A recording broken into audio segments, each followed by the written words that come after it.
Class 6 তোমাদের second unit টেস্টের কিন্তু পরিবেশ বিজ্ঞান বইয়ের আমরা মানুষের শরীর থেকে কিন্তু অলরেডি কিছু ভিডিও দিয়েছি। মানে পুরো মানুষের শরীরের রক্ত, হৃৎপিণ্ড, ফুসফুস এগুলো কিন্তু ভালো করে পড়িয়েছি এবং এখান থেকে কী কী প্রশ্ন পড়বে সেগুলো কিন্তু অলরেডি আলোচনা করে দিয়েছি। এখন আমরা যেটা আলোচনা করব সেটা হচ্ছে অস্থি সন্ধি ও পেশি। এইটা কিন্তু আলোচনা করব। প্রথমে অস্থি আলোচনা করব, অস্থি মানে হাড়। তারপর আলোচনা করব অস্থি সন্ধি ও পেশি। এবং এইখান থেকে তোমাদের সেকেন্ড ইউনিট টেস্টে কোন কোন প্রশ্নগুলো আসবে সেগুলোও কিন্তু আমরা আলোচনা করে দেব। ওকে, তো তোমরাও কিন্তু চটপট বইটা খুলে নাও এবং আমার সঙ্গে সঙ্গে তোমরা বইয়ের যে পড়া প্রথম সেটা ভালো করে পড়ে নিয়ে দাগগুলো মেরে নাও যে এই বই থেকে কোন কোন প্রশ্নগুলো আসছে।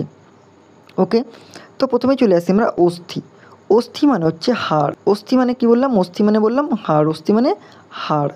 এখন একটা আমাদের শরীরে একটা পূর্ণবয়স্ক মানুষের শরীরে মোট হাড় থাকে 206টি এবং একটা শিশু যে আজকে জন্মাচ্ছে বা বিগত 8-10 দিন জন্মিয়েছে তাদের কিন্তু হাড়ের সংখ্যা থাকে 300-র মতো, মানে 300টি।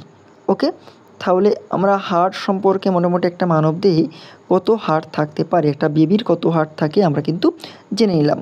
এখন আমাদের এই যে পৃষ্ঠাটা আছে, প্রথম পৃষ্ঠা দেখতে পাচ্ছি এটা 116। এই পৃষ্ঠাতে সেই রকম কিছু দেওয়া নেই, তোমাদের কিছু কর্মপত্র দেওয়া আছে, তোমরা এইগুলো বাড়িতে করে নিতে পারবে। যদি তোমরা না করতে পারো আমাকে কিন্তু কমেন্টস করে জানাও, আমি কিন্তু কর্মপত্রটা করে দেবো। ওকে, এবারে চলে আসো 117 পৃষ্ঠা। দেখো একটু কিছু ছবি দিয়েছে, এক্স রে ছবি, আমার হাত দিয়েছে তার এক্স রে ছবি দিয়েছে, হাতের এক্স রে হচ্ছে। যেমন দেখতে পাচ্ছ এখানে পাঁজরার এক্স রে হচ্ছে, সিদ্ধারার এক্স রে হচ্ছে, সিদ্ধারকা মানে ভার্টিব্রা বলে এক্স রে হচ্ছে, ঠিক আছে, মাথার খুলির এক্স রে হচ্ছে। তো এই এক্স রে কিছু দিয়েছে। আর আমরা বলে রাখি, আমরা পঞ্চম শ্রেণীতে যখন পড়েছিলাম তখন কিন্তু কিছু হাড়ের নাম জেনেছিলাম, যেমন হিউমেরাস, যেমন কোষেরুকা, যেমন ভার্টিব্রা, আমরা কিন্তু এইগুলো জেনেছিলাম। এখন আমরা হাড়ের কিন্তু আরও ডিটেলস ভালো করে জানবো।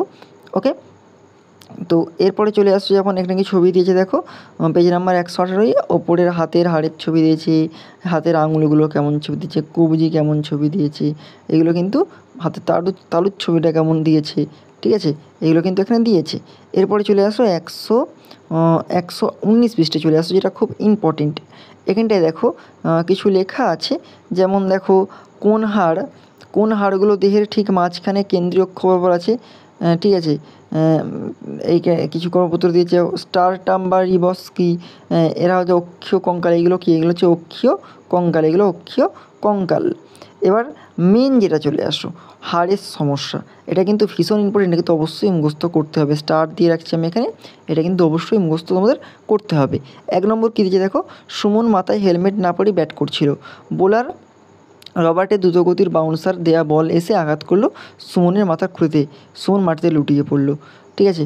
2 নম্বর থেকে দিয়েছে আলম খেলছিল ফুটবল, হঠাৎ পড়ে গিয়ে হাতের কবজিতে লাগলো আঘাত, কবজির উপর প্রচণ্ড ব্যথা হতে লাগলো, হাত নাড়ানোই মুশকিল, ধীরে ধীরে জায়গাটা ফুলে উঠতে লাগলো।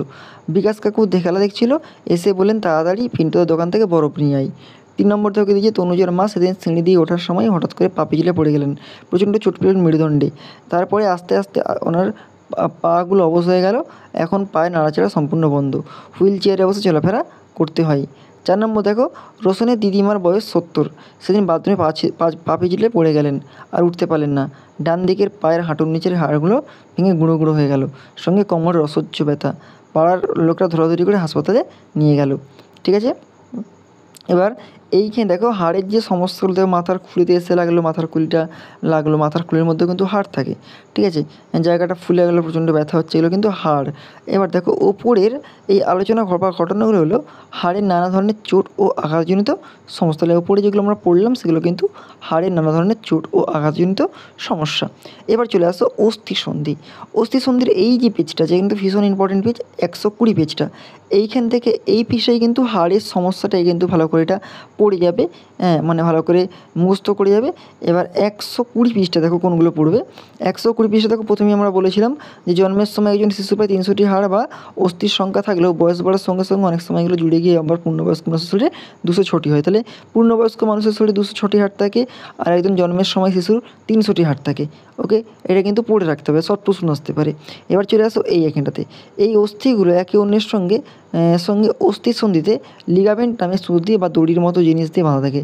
তাহলে এই যে অস্থিগুলো, অস্থির সন্ধির মধ্যে কী দিয়ে বাঁধা থাকে? লিগামেন্ট বা সরু সুতোর মতো দড়ি দিয়ে বাঁধা থাকে। ফলে সব মিলিয়ে একটা কাঠামো তৈরি হয়। আর এই কাঠামোর রকম ভেদেই তো এক একটি মেরুদণ্ডী প্রাণী এক এক রকম দেখতে হয়। তাহলে এখানে লিগামেন্ট কী এটা কিন্তু জানলাম, এটা কিন্তু পরীক্ষায় পড়বে। ওকে, এবার দেখো দুটো প্রতিবেশী অস্থি যেখানে একে অপরের সঙ্গে লিগামেন্ট দিয়ে বাঁধা থাকে সেই জায়গাটাকে বলে অস্থিসন্ধি বা হাড়ের জোড়া। তাহলে অস্থিসন্ধি কাকে বলে এটা কিন্তু ইম্পর্টেন্ট, এটা পড়বে। এবার অনেক মাংসপেশি বা টেন্ডন নামের স্থিতিস্থাপক আরেক ধরনের দড়ি দিয়ে অস্থিসন্ধিগুলোর সামনে পিছন দিকে যে কোনো পাশ দিয়ে ওপরের দিকে অস্থি ও নিজের অস্থির সঙ্গে বাঁধা থাকে। তাহলে টেন্ডন দিয়ে কী হচ্ছে, যেটা হচ্ছে একটার সঙ্গে অন্য অস্থি বাঁধা আছে। এখানে দেখো ছবি দিয়েছে, দেখো এখানটায় সুন্দর করে। এখানে দেখো লিগামেন্ট কোনটা সেখানে দেখানো হয়েছে, এখানটাতে যেখানে লক্ষ্য করে দেখো লিগামেন্টটা দেখানো হয়েছে। আবার এখানটাতে ভালো করে দেখো যে লিগামেন্টটা দেখিয়েছে, দেখতে পেয়েছি, এটা পেশির ছবিটা ভালো করে দিয়েছে, বুঝতে পারলে? এবার চলে আসো তারপরের পেজ 121 পৃষ্ঠা। 121 পৃষ্ঠা দেখো, এখানটা ভালো করে লক্ষ্য করে দেখো যে অচল অস্থিসন্ধি কোথায় দেখা যায়। ঠিক আছে, মাথার খুরের ভিতরে এরকম অস্থিসন্ধি আছে যেগুলো অচল অস্থিসন্ধি। আচ্ছা, ঈষৎ সচল অস্থিসন্ধি, ঠিক আছে, কঙ্কাল অল্প নাড়াচাড়া করতে পারে। আবার দেখো ছবিতে এরকম অনেক জোড়া দেখাও যেখানে নাড়াচাড়া করে। ঠিক আছে, আরও দুটো সন্ধির নাম লেখো, এইগুলো তোমরা নিজেরাই পারবে, না পারলে আমাকে বলবে অবশ্য। ওকে, এর হলো সচল অস্থিসন্ধি, এখানটাতে সচল অস্থিসন্ধি দিয়েছে, এগুলো কিন্তু একটু ভালো করে পড়বে, যেহেতু সামনে পরীক্ষা চলে এসছে তাই আমাদের কিন্তু তাড়াতাড়ি সাটাসাট দাগ নিতে হবে। এবার দেখো মানবদেহে অধিকাংশ অস্থিসন্ধি দুটি হাড় দিয়ে তৈরি হলেও কোনো অস্থিসন্ধি দুটি হাড়ের বেশি থাকে, একে বলে অস্থিসন্ধি চিহ্নিত করে। এরকম অস্থিসন্ধি চিহ্নিত করতে বলছে।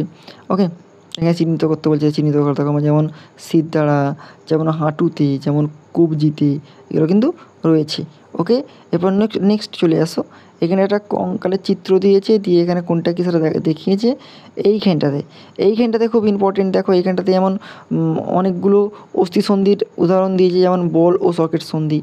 যেমন ধরো বল ও সকেট সন্ধি, এই ধরনের অস্থিসন্ধি দেখা যায় কাঁধে ও কোমরে। তাহলে এটা কিন্তু ইম্পর্টেন্ট আছে। বল ও সকেট সন্ধি কোথায় দেখা যায়, এটা কিন্তু পরীক্ষায় আসতে পারে। যেমন কোমরের অস্থিসন্ধিতে পায়ের উপরের হাড় বা ফিমার উপর দিকটা গোলক বা বলের মতো, সেই অংশটাকে শ্রেণীচক্রের দুপাশে গাছের কোটার মতো অংশ ঢুকে গেল। ঠিক আছে, ফলে কোমর থেকে পায়ের বিচরণ এবং সামনে পিছনে ডান পায়ে এমনি হতে চারিটির মতো করা সম্ভব হয়। তাহলে এইখানটা কিন্তু বল ও সকেট সন্ধিটা কী, এটা কিন্তু ইম্পর্টেন্ট আছে। এবার চলে আসো হিঞ্জ সন্ধি। হিঞ্জ সন্ধি কী? হিঞ্জ সন্ধি বা হিঞ্জ জয়েন্ট হচ্ছে কি, দরজা বা জানলা কবজার মতো এই রকমের সন্ধি আমাদের হাতে বা কনুইয়ে থাকে। তাহলে আমাদের হাঁটুতে এবং কনুইতে হিঞ্জ বা হিঞ্জ সন্ধি দেখা যায়। ঠিক আছে, হিঞ্জ সন্ধি দেখা যায় বা হিঞ্জ জয়েন্ট দেখা যায়। এখানে যে কোনো একটা প্রতিবেশী অস্থির, যেমন পায়ের ফিমারের সাপেক্ষে হাঁটুর নিচে দুটি লম্ব অস্থি, যেমন জগাংস্থি, যেমন অনুজগাংস্থি কেবলমাত্র পিছনে ভাঁজ হতে পারে, সামনে নয়। তেমনই কনুইয়ে হাত ভাঁজ করতে হয় কেবল সামনের দিকে, পিছন দিকে নয়, এইরকম দেওয়া আছে, এটাও কিন্তু পড়তে পারে। এবার চলে আসো পিভট সন্ধিটা অনেক সময় পড়ে।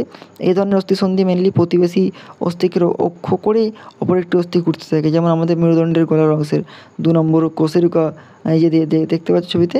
ঠিক আছে, কোষেরুকার অক্ষ বা কিলক দণ্ডের চারধারে অবর্তিত হয়ে 1 নম্বর কোষেরিকা বা অ্যাটলাস। ঠিক আছে, আবার স্যাডেল সন্ধিটা কি দেখো, ঘোড়ার পিঠে বসাবার জন্য চামড়া দিয়ে তৈরি হয় হিঞ্জ বা জিন বা পর্সন। এতে যখন অশ্বারোহী বসেন ঠিক সামনে পিছনে বা পাশাপাশি একটি অবতল বা উত্তল তলে নাড়াচাড়া করতে পারে সহজেই। এই যে ছবি এখানে দেখতে পাচ্ছ দিয়েছে ভালো করে। ঠিক আছে, এবার দেখো আমাদের হাতের বুড়ো আঙুলের দুটিতে এরকম সন্ধি আছে, তাই বুড়ো আঙুল সহজেই সামনে পিছনে ভেতরে এবং বাইরে চলাচল করতে পারে। তাহলে আমাদের বুড়ো আঙুলের মধ্যে স্যাডেল সন্ধি দেখা যায়। ঠিক আছে, স্যাডেল জয়েন্ট দেখা যায়, এটা কিন্তু জানা হয়ে গেল। ঠিক আছে, এই হচ্ছে আমাদের মোট সন্ধি আবার অস্থিসন্ধির সমস্যাটা কিন্তু ইম্পর্টেন্ট, যেটা পড়তে হবে, এটা কিন্তু মুখস্থ করে যেতে হবে। যেমন ধরো রজতের বাবা ইদানিং সকালবেলা ঘুম থেকে ওঠার সময় লক্ষ্য করেছেন হাঁটুটা কেমন যেন শক্ত লাগছে। ঠিক আছে, বেশি হাঁটাহাঁটি করলে হাঁটু দুটো লাল হয়ে ফুলে যাচ্ছে। 2 নম্বর দেখো সোমার মা শহীদুলের আব্বা আবার দীপ ঠাকুমার প্রায় কোমরে, হাতের আঙুলে এবং কাঁধে অসহ্য যন্ত্রণা হয়, হাঁটতে খুব কষ্ট হয়, মাঝে মাঝে জ্বরও আসে। 3 নম্বর দেখো অনেকের শখ হলো কম্পিউটারে গেম খেলা, দীর্ঘক্ষণ খেলার পর যখন উঠে দাঁড়ানোর চেষ্টা করলো পিঠে তখন অসহ্য ব্যথা হয়। 4 নম্বর দেখো, আব্বাসের দাদা ক্রিকেট খেলে হাত ঘুরিয়ে বল করতে গিয়ে দুবার কাঁধের হাড়টা আটকে গেছিলো আর নাড়ানো যায়নি। হাসপাতালে নিয়ে যেয়ে ডাক্তারবাবু কাঁধের সরিয়ে হাড় আবার আগের জায়গায় নিয়ে এসেছিলেন। তাহলে এইগুলো হচ্ছে বিভিন্ন রকম অস্থিসন্ধির সমস্যা। ওকে, এবার চলে আসো পেশি। পেশি এখানটা দেখো আমাদের পেশি দিয়েছে এখানে ছবিটা, ঠিক আছে। পেশিটা টিপে দেখো কেমন শক্ত হচ্ছে কি নরম হচ্ছে, ঠিক আছে। এটা কিন্তু এখানে দিয়েছে সেরকম এখান থেকে কিছু সেরকম নেই। ওকে, এবার এখানে দেখো পেশির মধ্যে যেটা দেওয়া আছে দেখো টেন্ডন কী দিয়েছে এখানে দেখো যে এই দড়ির মতো অংশ হলে পেশি বন্ধনী বা টেন্ডন, এটি পেশির সঙ্গে হাড়কে যুক্ত করে রাখে। তাহলে টেন্ডনের কাজ কী? পেশির সঙ্গে হাড়কে যুক্ত করে রাখবে, এটা দাগ মেরে রাখবে, ঠিক আছে। পেশি এটা দিয়েই হাড়কে টেনে তোলে, এটাও দাগ মারতে পারো, ঠিক আছে। এটাও কিন্তু মুখস্থ করতে হবে। ওকে, এবার এখানটা দেখো কঙ্কাল পেশি, ঠিক আছে। অন্তর্জন্ত্রীয় পেশি, কঙ্কাল পেশি, ঠিক আছে। হৃৎপেশি, হৃৎপিণ্ডের পেশিকে বলে হৃৎপেশি। পাকস্থলীর পেশি হলে অন্তর্জন্ত্রীয় পেশি। হাতের পেশিকে বলে কঙ্কাল পেশি। এগুলো একটু ভালো করে মুখস্থ করে নেবে, এগুলো তো অবশ্যই মুখস্থ করতে হবে। এবার চলে আসে পেশির সমস্যা। দেখো অনিমার বোনের কোমরের নিচে জন্মের পর থেকে সাড়া নেই, পাগুলো খুব সরু সরু। 2 দেখো চিরঞ্জিত আজকাল ওর লেখালেখির কাজ কম্পিউটারে করে, দীর্ঘ সময় ধরে ওকে বসে থাকতে হয়, পিঠে ইদানিং ঘাড়ে একটা ব্যথা হচ্ছে। 3 নম্বর দেখো অসুধপুর ইদানিং চোখের পাতা নাড়াতে খুব কষ্ট হয়, হাত ও পায়ের পেশি দুর্বল, বিভিন্ন অঙ্গে ব্যথা, চলাফেরা করতে খুব কষ্ট হয়। তাহলে এইগুলো কিছু পেশি সম্পর্কে সমস্যা দিয়েছে, এটা কিন্তু মুখস্থ করতে হবে। তো আমাদের কিন্তু মুখস্থ করতে হবে, পেশির সমস্যা মুখস্থ মাস্ট করতেই হবে, ঠিক আছে। এখানটা দেখো কঙ্কাল পেশি কোনটা, এই 3টে কিন্তু অবশ্যই মুখস্থ করতে হবে, ভালো করে মুখস্থ করে যাবে, ঠিক আছে। আবার দেখো এইখানটাতে দেখো ভালো করে লক্ষ্য করে, এইখানটা দেখো অস্থিসন্ধির সমস্যা, এটা কিন্তু মাস্ট মুখস্থ করবেই, ঠিক আছে। এখানে 4টে দিয়ে আছে, অন্তত 3টে মুখস্থ অবশ্যই করে যাবে। এবার এখানটাতে চলে আসো, দেখো এই যে স্যাডেল সন্ধি কী, ঠিক আছে। এটা কিন্তু মুখস্থ করতে হবে, দেখতে পাচ্ছ। এই স্যাডেল সন্ধিটা ভালো করে মুখস্থ করবে, এটা কোথায় দেখা যায় মুখস্থ করতে হবে, ঠিক আছে। তারপরে চলে আসো পিভট সন্ধি, এটা কোথায় দেখা যায়, ঠিক আছে, এটা মুখস্থ করতে হবে। হিঞ্জ সন্ধি, এটা কোথায় দেখা যায়, ঠিক আছে, এটাও মুখস্থ করতে হবে। আর বল সকেট সন্ধি, এটা কোথায় দেখা যায়, এটাও কিন্তু মুখস্থ করতে হবে। ওকে, আর এখানটাতে চলে আসো হাড়ের সমস্যাটা আমরা জেনে নিই। এখানটায় চলে আসো হালকা করে, এই যে লিগামেন্ট কী, লিগামেন্টে জানতে হবে। এখানটা দেখো একটা জন্মানোর পর শিশুর হাড় কত থাকে 300টি, পূর্ণবয়স্ক মানুষের শরীরে হাড় কত থাকে 206টি। এগুলো কিন্তু ভালো করে একটু দেখে যাওয়া মুখস্থ করে যাবে, ঠিক আছে। এবার চলে আসো হাড়ের সমস্যা। হাড়ের সমস্যাটাও কিন্তু মুখস্থ করে যেতে হবে। 4টে করে দিয়ে আছে, তোমরা 3টে করে করবে অন্তত। ওকে, 4টে করে দিয়ে আছে, তোমরা অন্তত মিনিমাম 3টে করে অবশ্যই কিন্তু করবে। স্টার আমি দিয়ে গেলাম, 1টা 2টো 3টে অবশ্যই কিন্তু মুখস্থ করবে। তাহলে এইগুলোই কিন্তু মুখস্থ করবে। আর চ্যানেলে কিন্তু এরকম পরপর ভিডিও পেতে তোমরা কিন্তু অবশ্যই চ্যানেলটি সাবস্ক্রাইব করে রাখো, পাশ থেকে বেল আইকনটি প্রেস করে রাখো।